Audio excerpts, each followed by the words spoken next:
Hey YouTube, this is Jaden coming at you in Team Shadow Strike, and in this video I'm going to be bringing you a deck profile for my personal version of Prism Dragons.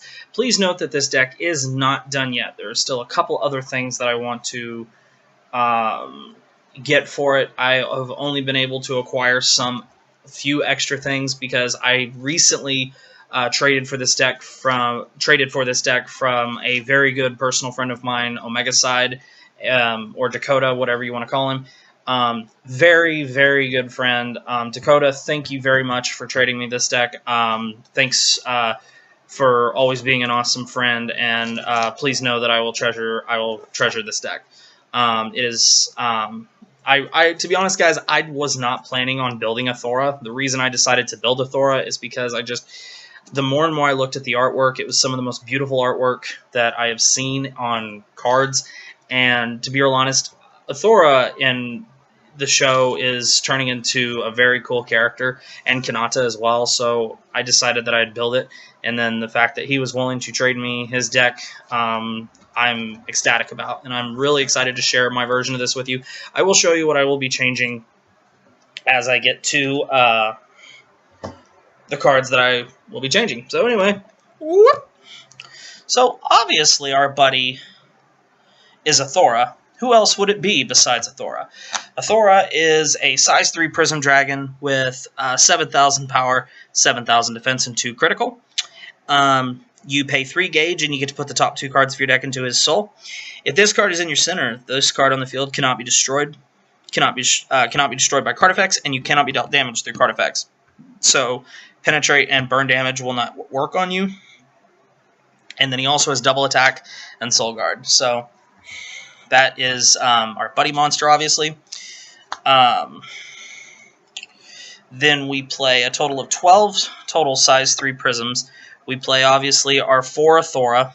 That's obvious, already explained him. And then we play 4 of the Athora from the trial deck. This is only temporary. I'll explain why here in a second. But I'll read him anyway. His name is Radiant Crystal Dragon Athora, size 3 with 7,000 attack and defense and 2 critical. You pay 2 gauge and you get to put the top card of your deck into the soul. If this card is on your center, this card cannot be destroyed by card effects during your opponent's turn. And then during your he cannot be destroyed by card effects during your opponent's turn. And then the other thing about him is he also has double attack and soul guard. So he's kind of like a downgraded version of the secret pack of Thora. But if you want to build Prism Dragons, the secret packs for Thora, and bots even for that matter, is really not that expensive anymore. So these decks are very, very easy to build on a budget as well. Next, we play 2 copies of Green Crystal Dragon Sheldree. Sheldree, he is a 2 gauge cost with putting the top card of your deck into his soul. Whenever this card is destroyed, you gain 1 life. And then whenever this card attacks, if you have 7 life or more, you destroy a monster on the field. He also has double attack and soul guard.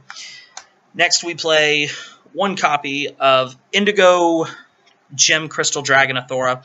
This is the new Athora from Crossing Generations. You pay 3 gauge and put the top card of your deck into his soul. He also has 7,000 attack and defense and 2 critical, like the other 2 Athoras. And then his other ability, his other abilities are: if this card is in your center, this card on the field cannot be destroyed by card effects, as well as all cards on your opponent's field get minus 1,000 attack and minus 1,000 defense. He also has double attack and soul guard. I'm going to get 3 more copies of this card and drop this Athora completely. So that is 1 change I'll be making. At the moment, I'm just teching in 1 copy of Calvados. Calvados is a size 3 with 7,000 attack, 6,000 defense, 2 critical. Call cost of pay 1 gauge and put the top card of your deck into his soul. When this card is being attacked for this turn, nullify the attacking card's penetrate. And then whenever this card leaves the field, you put the top card of your deck into the gauge, and he has the soul guard ability. So that is our size 3 lineup.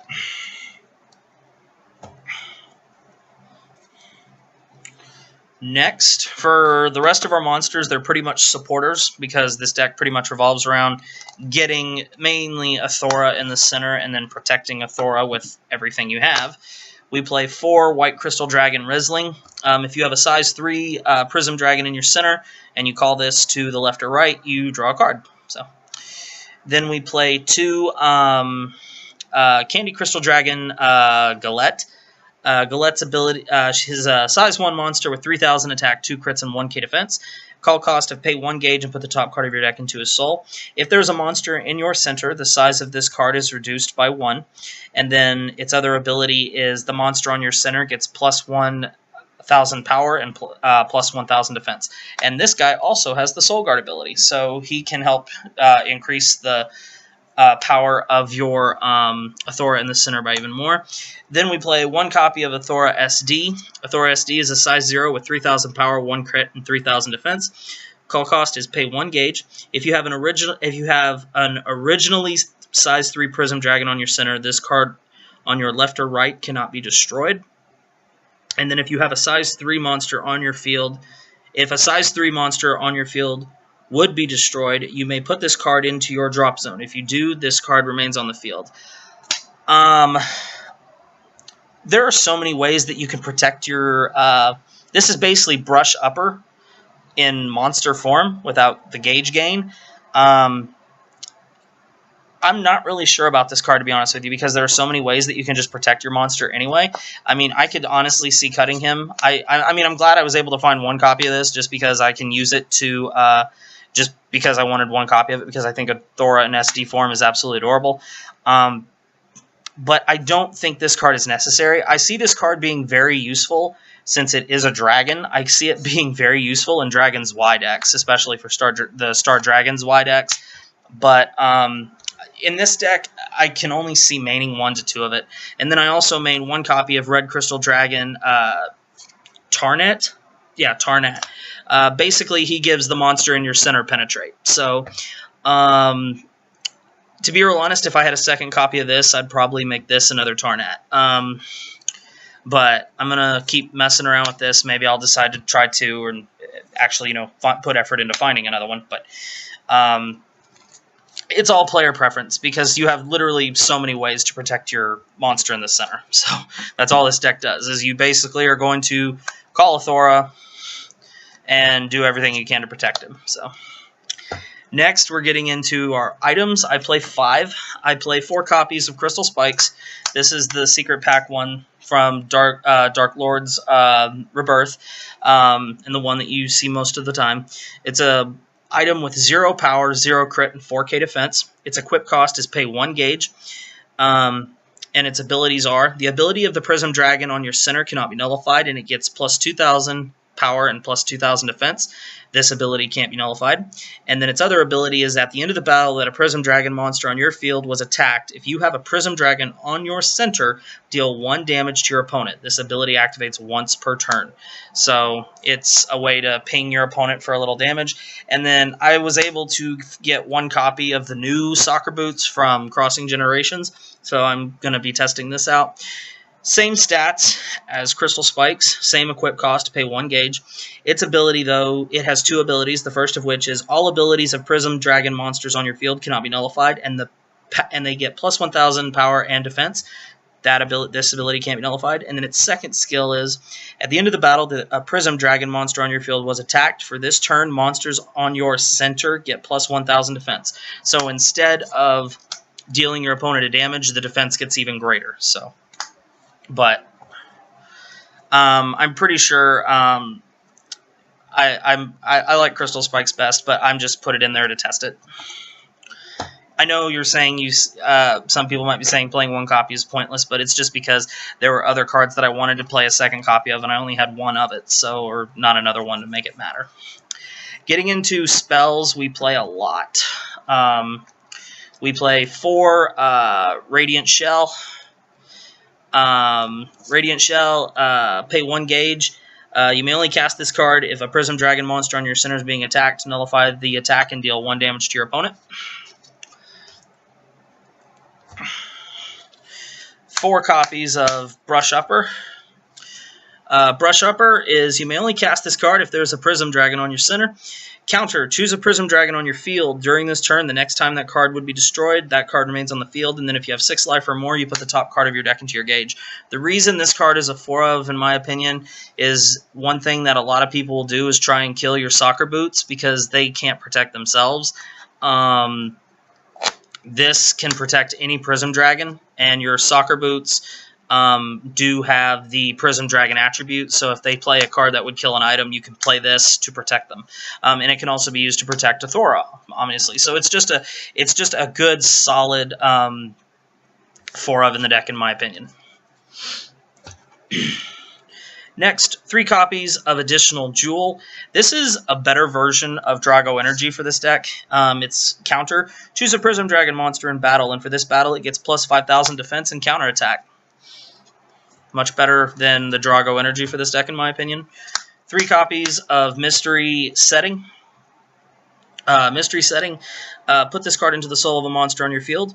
This card in the soul of a Prism Dragon monster cannot be put into your drop zone by card effects, by your opponent's card effects. And then, when the Prism Dragon with this card in its soul is attacked, put the top card of your deck into the gauge. So you do use a lot of gauge in this deck, so this is just a way for you to keep your gauge increasing. 2 copies of Prism Relic. This is a pretty interesting card. Its cast cost is discard a size 3 Prism Dragon from your hand. Put the top 3 cards of your deck into the gauge, gain 1 life, and draw 1 card. It's an okay card. I don't have any extra copies of Starjack Boost. I need to get some more. The ones I do have are in my Jack build.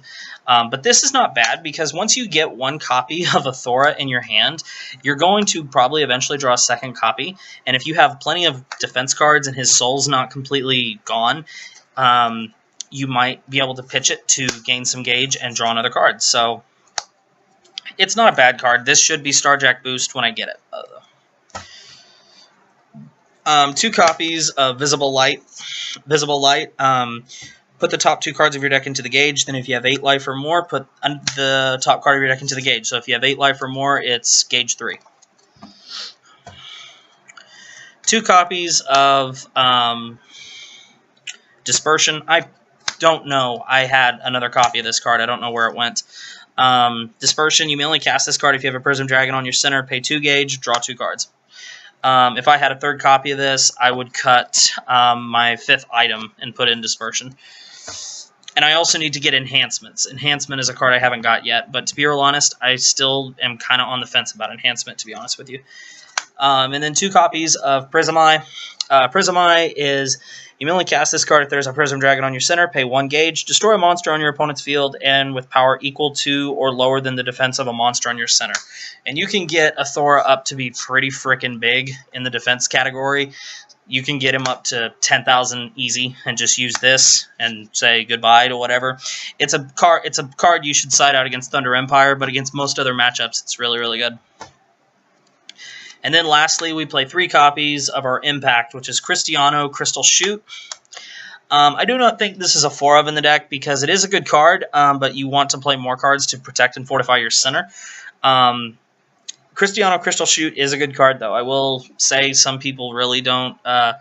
It's a card that people have mixed feelings about. It's a card I really like, especially for the way that I play the deck. You may only cast this card during your opponent's final phase, and if you did not take any damage during your opponent's turn, and you have a Prism Dragon in your center, and your opponent has 4 life or less, pay 2 gauge, deal 4 damage to your opponent. This card cannot be nullified, the damage cannot be reduced, and if your opponent's life would become 0 by this card, it cannot be changed by your opponent's cards, so they can't revive from it. So it basically has the same abilities as Thunder X Tempest Buster for bots, or Dragon World. So that is my Prism Dragon deck profile. Omega side, I hope you like what I did with the deck. I will do a updated deck profile on this when I get all the cards for it. I just wanted to share with you what I'm playing with right now. And I hope you guys enjoyed it. So anyway, in the comment section below, feel free to give me your thoughts or what you think about the deck, or any suggestions that you may have. I always like to hear what you guys have to say. So thank you very much for watching. Make sure you give this video a big thumbs up, subscribe to the channel if you already haven't, and I will see you guys later.